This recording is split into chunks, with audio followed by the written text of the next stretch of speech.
Alright, hello fun and welcome back to my developer vlog series, where I'm going to be showing off all the progress that I've made these past 2 weeks on our newly renamed project, StrateZ. And I really like the name change, and I gotta give a lot of credit to the commenter Wyatt Brooks on the previous devlog video, who basically gave me the idea of doing a play on the word strategy by just, you know, having the Z at the end, and I really liked that.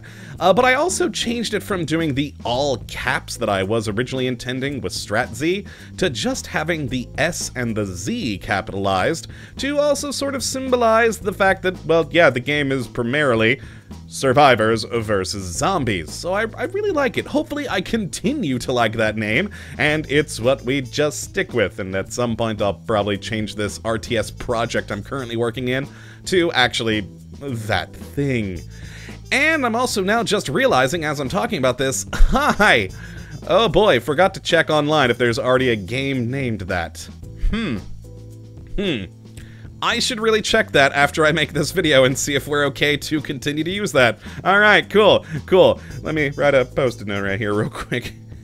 And reminder to check. Wonderful. Now, let's move on to talking about what I have been working on for the past 2 weeks. The main thing has still been I've been looking through the RTS engine, wrapping my head around all of its mechanics, and trying to get to a point where I'm comfortable actually integrating all the things I've been making into it.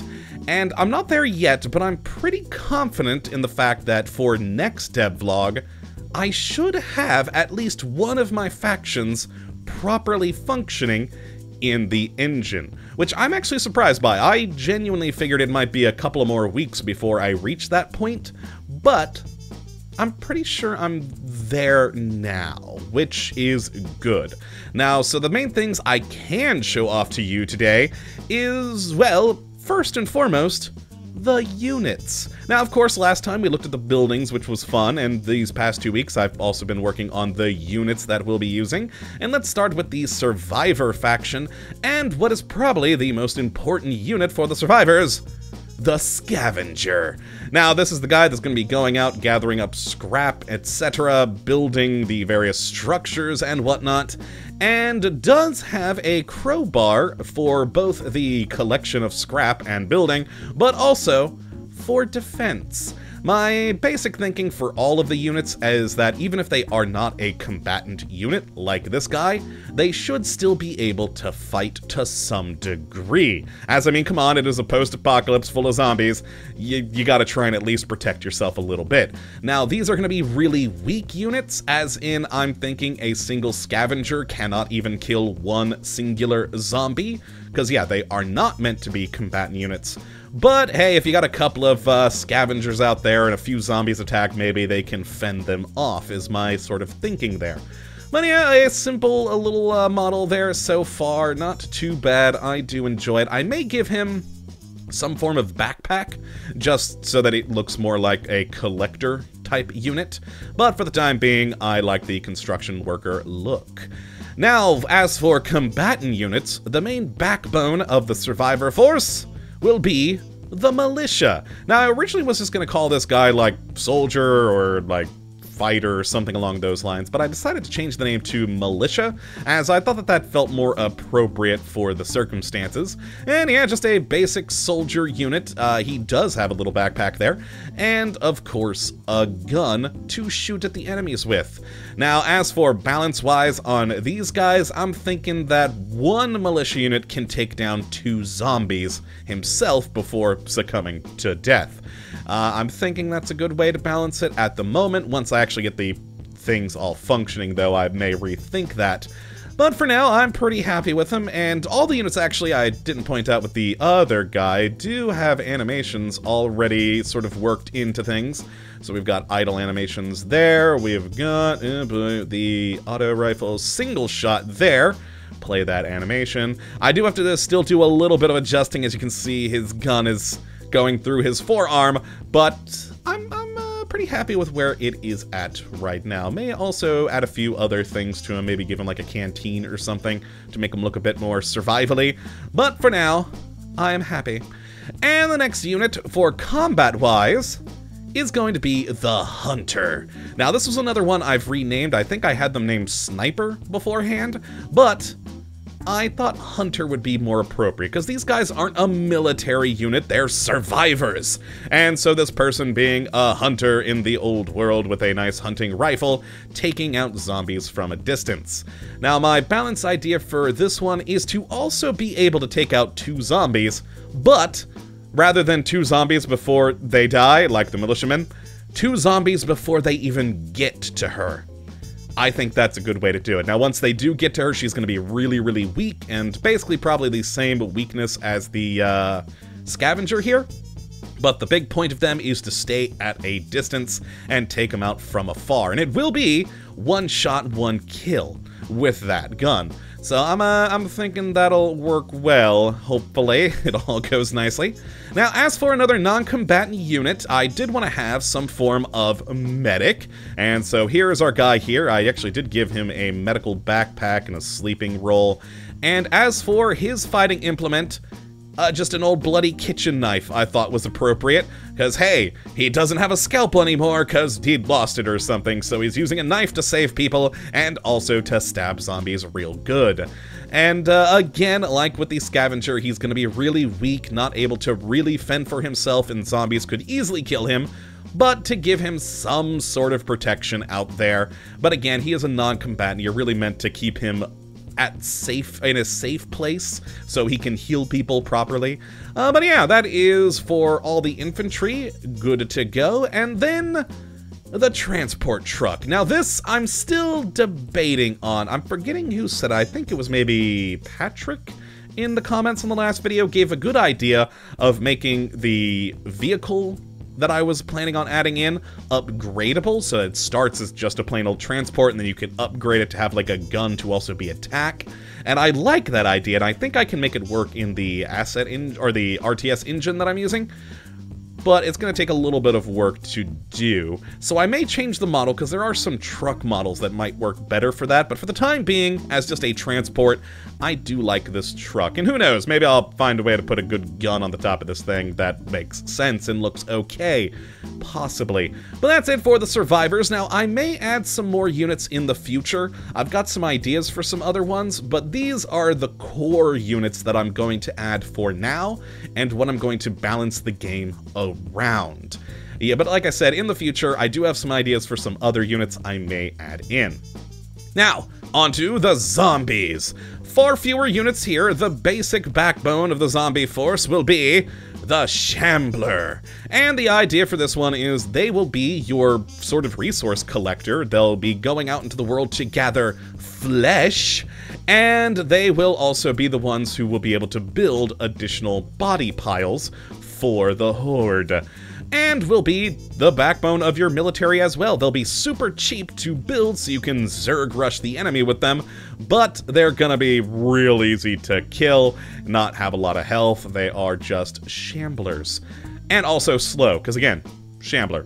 Now, the first upgrade for these, again, Patrick, thank you for the upgrade idea. Rather than the zombies building each of their units individually, I'm thinking they build the Shambler and then can upgrade the Shambler to one of these 3 other units. So the first upgrade that they could do would be the Runner. I'm also thinking of changing the name to Sprinter, but for now, Runner. They'll be the same sort of health as a Shambler, but a lot faster, but deal less damage. And my thinking for them is to sort of be a decoy unit or some sort of skirmisher unit to hit the enemy from one way while an army of Shamblers come in from the other way, something along those lines. But basically, it's your stereotypical fast zombie, and I thought a Runner skin was appropriate there. Now, the other upgrade we're going to have is the Holker, which is stronger and can take more damage compared to a Shambler, but they're slower, so they really won't be moving fast, but they're your basic sort of classic tank. And the final unit I have for the zombies, again, at the moment, I may add in some others later, is the Infector. And this one is quite interesting, and something I meant to actually comment back on the previous video to a few people who were wondering about infection mechanics. There is an infection mechanic in this game. The basic idea is anytime a survivor dies, they become a zombie. My thinking is that everyone in the world has the zombie virus within them, so whenever they die, zombie. And my thinking for the Infector is that they will have, rather than a typical attack like the others, they're gonna sicken the enemy so they die slowly, a damage over time effect. This way, well, if your army as survivors is coming back to your base after a successful attack, some of your units may die along the way, or perhaps die inside your base, and now you've got a zombie in your base. And that's my thinking for the Infectors here. So you'd like have a big army of Shamblers with a couple of Infectors scattered in there, just sort of causing that damage over time for support, as well as the potential for them creating more zombies later on. Hopefully that all pans out well. The infection mechanic, or the sickening mechanic for this guy, I'm still trying to figure out how exactly to do, but should go well. Now, you may have noticed in the units folder, I've got two other things, and one of the cool parts about the RTS engine is that it has something called free units. Units that are just in the world and will attack anything around them, or perhaps not attack at all. The idea for the kit is to use them as, like, maybe you have animals in the world you can hunt, for instance. And one of the free units I want to make is mindless zombies. Now, these guys will be spread around the map just all over the place, and they are mindless shamblers who haven't been brought into the fold of the Horde. And so they will attack both the survivors and the zombies, because they're mindless. They don't know better. They'll just attack freaking anything. And my thinking for this is that the zombie faction, when fighting these, can convert them. But it'll be a risk-reward sort of scenario. They will convert them and get another Shambler added to the Horde, but the new Shambler will be damaged, and so will the Shambler that converted them. So you may get new ones, but you're gonna weaken your existing ones. So a sort of risk-reward relationship there. And for the survivors, it's just another nuisance in the world.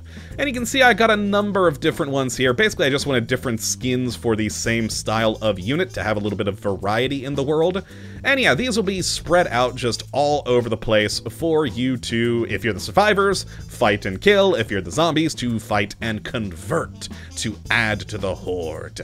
And my sort of thinking is that when they're actually mindless, they'll be this green color, but when they become a part of the Horde, they become this gray color, as a bit of a visual indicator there. That's the thinking. It may change once I get everything working, but I like the idea there of these mindless zombies around that the zombie faction can try and get. Now, the other unit is one that I'm kind of torn on right now, and that's Bandits. This was something I had never originally thought about for the game until this past week. That maybe, hey, possibly, there's another human faction out there that's just trying to wreck crap and do whatever to survive. And at the moment, I'm thinking of having them as free units on the map that'll just harass anyone, but I don't know, I may try and develop them further if I like the idea. But they have 5 different versions, so we've got like a submachine gunner here, we got like a biker dude with a big old revolver, we've got an ex-con with a machete, we've got a like mercenary guy with a shotgun, and finally an ex-football player with a weird bat with a saw blade on it. I'm not entirely sure how I want to use these yet. I've got some ideas, and this bandit group may disappear. I don't know. I'm not entirely sold on them at the moment, but they're a possibility. Now, here's the thing, though. This isn't all I've been working on. These units honestly weren't too hard to make. Most of the models were already done. I just added some things here and there, added the weapons, made sure animations look good, and that was it. The big thing I've actually been working on this past 2 weeks is this. I wanted to get working on a map, which you may be saying, why are you working on a map when you don't already have a functioning game? And that's a good question, and one that I originally thought about not making this map. I was originally planning to just use the example map that came with the RTS engine to actually test everything on, But I began thinking about the worlds I wanted to create these people to live in, with all the obstructions and like wrecked cars on the road and things like that. And so to be able to properly work with their AI, figure out how to get them to move, I decided I needed to at least make a basic map to test my actual world on. And so I made this test map, and it's going to be the only map I'm going to make for a very long time. Basically, until I have all the factions functioning properly, this is going to be the only map we will have. But just to show it off real quick, we can first jump down to where the zombies... Actually, let's go to the survivor outpost first. And they're in a junkyard with a trailer park outside. And the basic idea here is they have these nice defensive walls, which I actually do plan on making destructible. So if the zombie horde makes it all the way over here, they can break down these walls and come in from any angle rather than just the main door.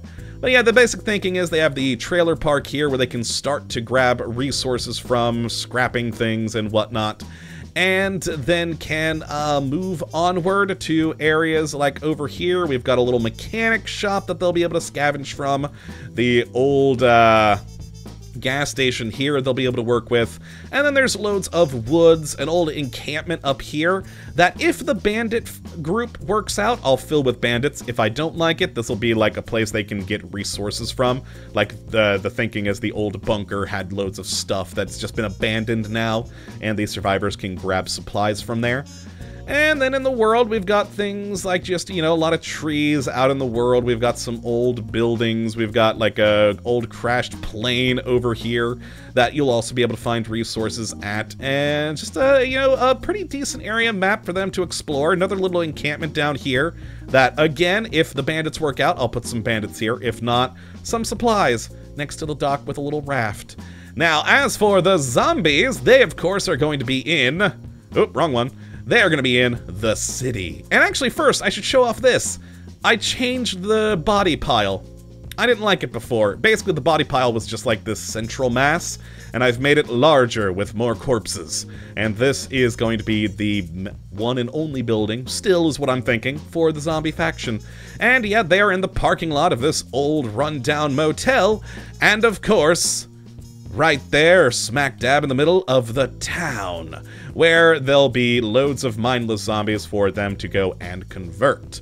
And I really like how it's all turned out. I still need to do some more work eventually on adding in some more clutter objects, some overgrowth, more rubble. I like what I've done, but it still looks a bit too clean. Like, for instance, the camera I've just tilted down to kind of look like what it will be. Yeah, I really need to add a lot more rubble in here to make it look a bit more apocalyptic-y. Hopefully though, that goes well, but that's going to be a concern for future down the road. I think this map is actually at a point where I'm happy with it for the time being, to be able to test on it, and then we'll, wait to make any other maps till quite a ways into the future. But for now, I think it's pretty good. We got fun things over here, like a little, graveyard, loads of ruined homes, various buildings for you to go and grab stuff from, various ruined tanks on the ground that were waste from when the battle happened of the zombies taking over.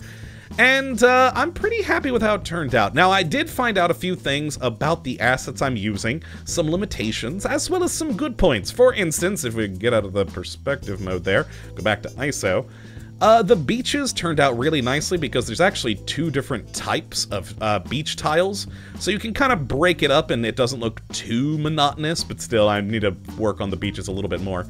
The cliffs, on the other hand, I am not going to continue using these to sort of block off one edge of the map, as there's only one singular kind of cliff tile in the asset pack I'm using, so it looks horribly repetitive. I mean, just look at that horrid straight line there. So I need to figure out some other way to block off sides of the map. I'm thinking of maybe either making something myself or maybe editing something in here. And plus, there are a few other asset packs I am looking at to add some more environmental assets. But that's, again, probably going to be more of a concern for way down the road. For now, even though it's horribly repetitive, I'm good with it for the time being as a testing map. We'll make it look fancier and nicer when we get down to that point in the future. But yeah, for now, I'm pretty happy with how this map's turned out. Again, there are a few things I want to fix, like these dirt tiles. I'm going to make some transitional tiles, so it's not just a harsh cut between dirt road and grass, or, for instance, over here, dirt road and pavement. Yeah, I'm going to make some transitional tiles for that. But all in all, it's pretty good, and I can't wait to actually place down the different factions into this world and start testing. Which, like I said, hopefully, if all goes well, may be the next devlog in 2 weeks. But that is... yeah, that's it for today. Hopefully you guys have enjoyed seeing what I've got going at the moment. I've been pretty excited to get everything working, and things have gone better than I anticipated, frankly. And hopefully, in 2 weeks' time, I'll have a more, well, I don't really know how to phrase this, but a semi-functional game working. At least I'll be able to put this map in the world, place a zombie faction, and build some zombies. That's my goal. That's my goal. Hopefully we surpass that. But yeah, that's going to be it for this one. A lot longer than the previous 2 devlogs, but a lot to go over. So hopefully you have enjoyed and you do come back for the next. But until that time, thank you for watching. And as always, have a good one.